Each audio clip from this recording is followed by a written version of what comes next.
भारत का इतिहास समझने में सबसे बड़ी भूल यह होती है कि हम आजादी के बाद 1947 को इसकी शुरुआत मान लेते हैं, जबकि सच यह है कि भारत 1947 में बना नहीं, बल्कि भारत 1947 में विखंडित हुआ। कि क्या कश्मीर विवाद एक ऐतिहासिक भूल था या एक ऐसी विरासत जिसे अंग्रेज जानबूझकर छोड़ गए। एक ओर मुखर्जी जी और दीनदयाल उपाध्याय जी जैसे लोग दीर्घकालिक सभ्यतागत परिणामों की चेतावनी दे रहे थे और दूसरी तरफ नेहरू जी तत्कालीन युद्ध, अंतरराष्ट्रीय दबाव और सैन्य विवशताओं के बीच एक कूटनीतिक रास्ता चुन रहे थे। सैन्य बढ़त के बावजूद और प्रशासनिक निर्णय के बावजूद मामला न सुलझाया गया न बंद किया गया। कि जब कश्मीर में गोलियां चल रही थी तब भारत और पाकिस्तान दोनों की सेनाओं के सर अंग्रेज थे। भारत की सेना की कमान सबसे पहले सर रॉबर्ट लॉकहार्ट के हाथ में थी और 1948 में यह जिम्मेदारी आई FRR बूचर के हाथ में। जनवरी का महीना है, कैलेंडर का पहला पन्ना नई शुरुआतों का प्रतीक है। लेकिन क्या आपको पता है कि भारत के इतिहास में 1 जनवरी केवल नया साल नहीं बल्कि एक अधूरी कहानी की तारीख भी है। 1 जनवरी 1948 वह दिन जब भारत ने कश्मीर के प्रश्न को संयुक्त राष्ट्र के दरवाजे तक पहुंचाया। अक्सर कहा जाता है कि यहीं से कश्मीर का अंतरराष्ट्रीयकरण शुरू हुआ, पर सवाल यह नहीं है कि भारत संयुक्त राष्ट्र क्यों गया। असली सवाल यह है कि वह स्थिति आखिर बनी क्यों, जहां एक सभ्यतागत राष्ट्र को अपने भूभाग के प्रश्न के लिए वैश्विक मंच की शरण लेनी पड़ी। इस एक तारीख के भीतर केवल कूटनीति नहीं, युद्ध की थकान, औपनिवेशिक कमांड की सीमाएं और अनसुनी चेतावनियां सब कुछ छिपा हुआ है। कश्मीर की कहानी समझनी है तो हमें इसी 1 जनवरी से पीछे लौटना पड़ेगा। भारत का इतिहास समझने में सबसे बड़ी भूल यह होती है कि हम आजादी के बाद 1947 को इसकी शुरुआत मान लेते हैं, जबकि सच यह है कि भारत 1947 में बना नहीं बल्कि भारत 1947 में विखंडित हुआ। इतिहास गवाह है इस बात का कि अंग्रेज जहां जहां गए वहां सिर्फ सत्ता नहीं छोड़ी, एक ऐसा विवाद छोड़ाए जो आने वाली पीढ़ियों को बांधे रखे। औपनिवेशिक इतिहास का एक स्थापित सिद्धांत है, empire rarely leaves without scars. अंग्रेज भारत से जाते समय सिर्फ सत्ता नहीं छोड़ रहे थे, वे भविष्य की दिशा भी तय कर रहे थे। यही कारण है कि दुनिया में जहां जहां ब्रिटिश साम्राज्य गया, चाहे वो फिलिस्तीन हो, चाहे आयरलैंड हो, चाहे साइप्रस या फिर सूडान, वहां स्थायी विवाद उन्होंने छोड़े। कश्मीर को इस वैश्विक पैटर्न से अलग मानना इतिहास की मुझे लगता है अनदेखी होगी। तो आइए आज एक सवाल से शुरुआत करते हैं कि क्या कश्मीर विवाद एक ऐतिहासिक भूल था या एक ऐसी विरासत जिसे अंग्रेज जानबूझकर छोड़ गए।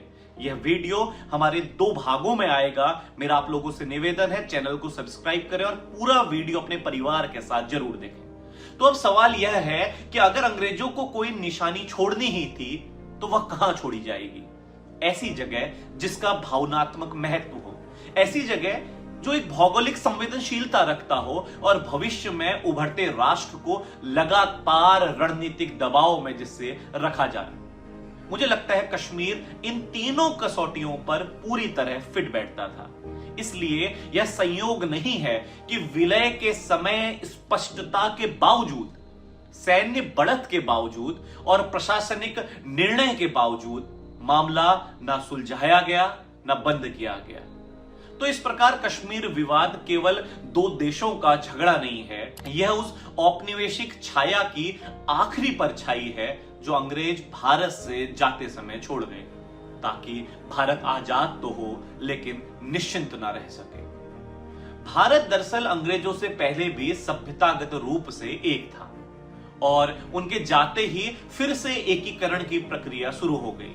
लेकिन कश्मीर वह दरार थी जो मुकुट पर जानबूझकर छोड़ दी गई। आज हम यह नहीं कहेंगे कि अंग्रेजों ने क्या सोचा, बल्कि यह देखेंगे कि उन्होंने क्या किया और उसके नतीजे क्या हुए। यह तथ्य इतिहास नहीं, इतिहास की आधारशिला है। 1947 और 48 की कश्मीर जंग को हम अक्सर भारत बनाम पाकिस्तान की जंग कहते हैं, लेकिन मुझे लगता है कश्मीर की कहानी ना किसी एक नेता की भूल है, ना किसी एक देश की हार। यह उन फैसलों की कहानी है जो फाइलों, थकी सेनाओं और सीमित विकल्पों के बीच लिए गए। कहानी की पहली और सबसे असहज सच्चाई यह है कि जब कश्मीर में गोलियां चल रही थी तब भारत और पाकिस्तान दोनों की सेनाओं के सर अंग्रेज थे। भारत की सेना की कमान सबसे पहले सर रॉबर्ट लॉकहार्ट के हाथ में थी और 1948 में यह जिम्मेदारी आई FRR बूचर के हाथ में। पाकिस्तान की सेना पहले फ्रैंक मैसरी के अधीन थी और फिर उसकी कमान संभाली डगलस ग्रेसी ने। इन दोनों सेनाओं के ऊपर एक ही छत की तरह बैठे थे क्लॉड ऑकिनलेक, संयुक्त सुप्रीम कमांडर, यानी दो आजाद देश, लेकिन उनकी सबसे अहम शक्ति सेना अब भी एक औपनिवेशिक कमांड ढांचे में काम कर रही थी। यहीं से कश्मीर की कहानी सिर्फ युद्ध नहीं, एक सवाल बन जाती है। यह व्यवस्था सामान्य नहीं थी, यह औपनिवेशिक नियंत्रण की एक तरह की निरंतरता थी। इतिहासकार सी दासगुप्ता स्पष्ट लिखते हैं कि यह British command structure decisive military victory के विरुद्ध था, यानी लड़ाई चलने दी गई लेकिन अंत नहीं आने दिया गया। इस पूरी कहानी को सबसे सटीक शब्द फिर से एक पाकिस्तानी सैन्य अधिकारी देते हैं। ब्रिगेडियर A खान अपनी पुस्तक में लिखते हैं कि सन 1948 में भारतीय सेना ने कई मोर्चों पर बढ़त बनाई, लेकिन लंबा युद्ध, दुर्गम भूगोल और सीमित संसाधनों और ब्रिटिश कमांड की सतर्क नीति के कारण भारत निर्णायक जीत नहीं ले सका और पाकिस्तान भी अपने शुरुआती लाभों को स्थायी जीत में नहीं बदल पाया। इसलिए वे इस संघर्ष को कहते हैं the war of lost opportunities. उनकी प्राथमिकता थी एस्केलेशन ना हो, भारत पाक युद्ध उपमहाद्वीप में ना फैले और मामला पॉलिटिकल डिप्लोमेटिक चैनल से सुलझे।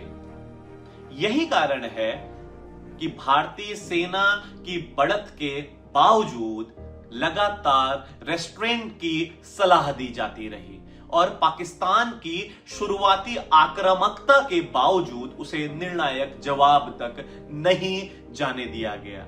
और ऑकिनलेक ने तो स्पष्ट शब्दों में चेतावनी दे दी थी कि अगर भारत या पाकिस्तान ने एक दूसरे की मुख्य भूमि पर पूर्ण युद्ध छेड़ा तो वे ब्रिटिश अधिकारियों को कमांड से हटा देंगे। इस संदर्भ में Pakistani brigadier the 1947-48 Kashmir war the war of lost opportunities भी एक दिलचस्प बात स्वीकार करते हैं।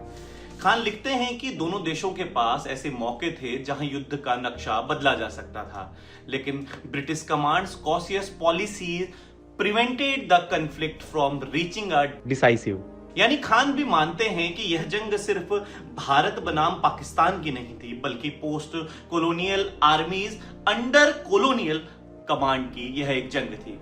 इसी ढांचे का राजनीतिक चेहरा थे लॉर्ड माउंटबेटन। लॉर्ड माउंटबेटन ने नेहरू को जो सलाह दी थी कि कश्मीर को संयुक्त राष्ट्र में ले जाने से भारत का कानूनी केस मजबूत होगा, यह तकनीकी रूप से सही थी। लेकिन इतिहास केवल कानून से नहीं चलता, इतिहास परिणामों से चलता है और इतिहास का परिणाम यह हुआ कि मामला रणभूमि से हट गया और एक स्थायी अंतरराष्ट्रीय विवाद बन गया।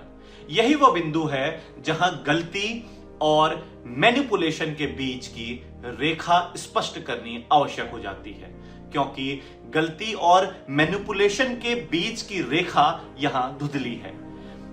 कोई ब्रिटिश दस्तावेज यह नहीं कहता कि हम भारत को नुकसान पहुंचाएंगे, लेकिन इतिहास में नुकसान हमेशा लिखित आदेश से नहीं होता, कभी कभी वह डिजाइन किए गए अधूरेपन से भी होता है।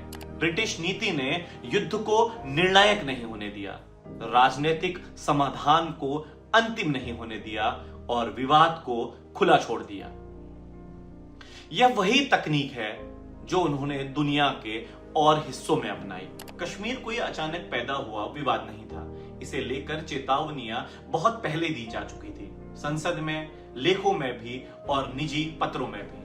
1947-48 में जब युद्ध चल ही रहा था, भारत सरकार कश्मीर के प्रश्न को संयुक्त राष्ट्र ले जाने की तैयारी कर रही थी। तभी श्यामा प्रसाद मुखर्जी जी ने अपने लेखों और वक्तव्यों में यह चेताया था कि एक बार यदि कश्मीर को विशेष संवैधानिक ढांचे और अंतर्राष्ट्रीय मध्यस्थता के रास्ते पर डाल दिया गया तो यह भारत का आंतरिक मसला नहीं रह जाएगा। मुखर्जी जी की यह आपत्ति उनके बाद के संसदीय भाषणों और उनके राजनीतिक जीवन पर लिखी जीवनी श्यामा प्रसाद मुखर्जी बायोग्राफी में स्पष्टतः देखी जा सकती है। इसी दौर में राष्ट्रीय स्वयंसेवक संघ के विचारक और राष्ट्रवादी चिंतक पंडित दीनदयाल उपाध्याय अपने शुरुआती लेखों, जो राष्ट्र जीवन और बाद में पांचजन्य जैसे पत्रों में प्रकाशित हुए, में यह तर्क दे रहे थे कि भारत कोई नया नेशन स्टेट नहीं बल्कि एक प्राचीन सभ्यता है। ऐसी सभ्यता अपने भूभाग के प्रश्न को संयुक्त राष्ट्र जैसे पश्चिमी मंचों पर ले जाकर स्वयं अपनी संप्रभुता को संदिग्ध बना देती है। उनके संकलित विचार Pandit Deendayal Upadhyaya ideology and vision में इस दृष्टि को स्पष्ट रूप से देखा जा सकता है। इन दोनों की चेतावनी एक ही दिशा में थी। आज जो अस्थायी समाधान लगेगा वही कल स्थायी समस्या बनेगा। लेकिन उस समय प्रधानमंत्री जवाहरलाल नेहरू ने इन आपत्तियों को दीर्घकालिक वैचारिक चिंता मानकर तत्कालीन सैन्य और कूटनीतिक संकट पर प्राथमिकता दी। आज सवाल यह नहीं है कि नेहरू जी की मंशा क्या थी, सवाल यह है कि जिन चेतावनियों को अनसुना कर दिया गया वे कितनी दूरदर्शी थी। इसके विपरीत प्रधानमंत्री जवाहरलाल नेहरू उस समय जिन दस्तावेजों और पत्रों में बोल रहे थे, विशेष रूप से selected work of Jawaharlal Nehru के खंड 23 और 24 में, और 1 जनवरी 1948 को संयुक्त राष्ट्र सुरक्षा परिषद को भेजी गई भारत की आधिकारिक शिकायत, उसमें उनका जोर इस बात पर था कि पाकिस्तान समर्थित हमला अंतर्राष्ट्रीय शांति के लिए खतरा बन चुका है और भारत को अपनी कार्रवाई को एग्रेशन नहीं बल्कि कानून सम्मत प्रतिरक्षा, सेल्फ डिफेंस के रूप में प्रस्तुत करना चाहिए। यानी एक और मुखर्जी जी और दीनदयाल उपाध्याय जी जैसे लोग दीर्घकालिक सभ्यतागत परिणामों की चेतावनी दे रहे थे और दूसरी तरफ नेहरू जी तत्कालीन युद्ध, अंतरराष्ट्रीय दबाव और सैन्य विवशताओं के बीच एक कूटनीतिक रास्ता चुन रहे थे। आज कश्मीर को लेकर उठने वाले लगभग हर सवाल की जड़ इन्हीं अनसुनी चेतावनियों और तत्काल निर्णयों के टकराव में छिपी है।